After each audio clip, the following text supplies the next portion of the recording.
যেখানে আমার সানাহানি হবে, যেখানে আমার মিলাদে মুস্তাফা হবে, এখানের মধ্যে অসংখ্য অগণিত রহমতের ফেরেশতারা বর্ষণ হতে থাকে। চিৎকার দিয়ে বলি না সুবহানাল্লাহ।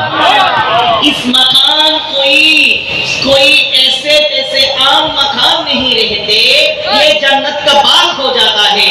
যেখানে নবীর তাসকিরা হয়, নবীর মাহফিল হয়, নবীর কথা হয়, নবীর গুণ কীর্তন করা হয়, আমার নবীজি হাদিসে পাকে বয়ান দিয়েছেন, ওই জায়গাটা সাধারণ জায়গা থাকে না, ওটা জান্নাতের বাগান হয়ে যায়। সুবহানাল্লাহ।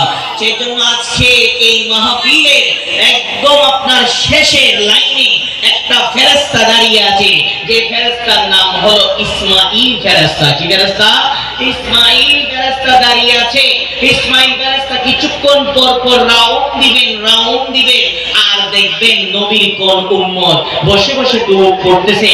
ওই দুরূদগুলো করবেন, দুরূদ পড়বেন, অলসতা করবেন না। এটা নবীর মাহফিল। আল্লাহকে কিছু দেখাইতে না পারলো কিয়ামতের ময়দানে আল্লাহকে বলবেন, ওগো আল্লাহ, নামাজ ভালোমতো পড়ি নাই, রোজা ঠিকমতো রাখি নাই, হজ করতে পারলাম না, ঠিকমতো যাকাত দিতে পারলাম না, কিছুই তো পারি নাই, কিন্তু একটা কাজ পেয়েছি। কি করছো গো আমার বান্দা? একটা কাজ করছি, সেই কাজ হলো তোমার নবী যখন ঈদে মিলাদুন নবী সাল্লাল্লাহু আলাইহি ওয়াসাল্লামের মাহফিল হতো, ওই মাহফিলে বসে বসে তোমার নবীর উপর দুরূদ পড়েছি। সুবহানাল্লাহ। এটা রসিলাই বান্দা, তুমি পার হয়ে যাইবা। যদি তুমি পার হতে চাও, আল্লাহর নবীর উপর বেশি বেশি দুরূদ পড়তে হবে। কথা বলেন ঠিক কিনা? আল্লাহুম্মা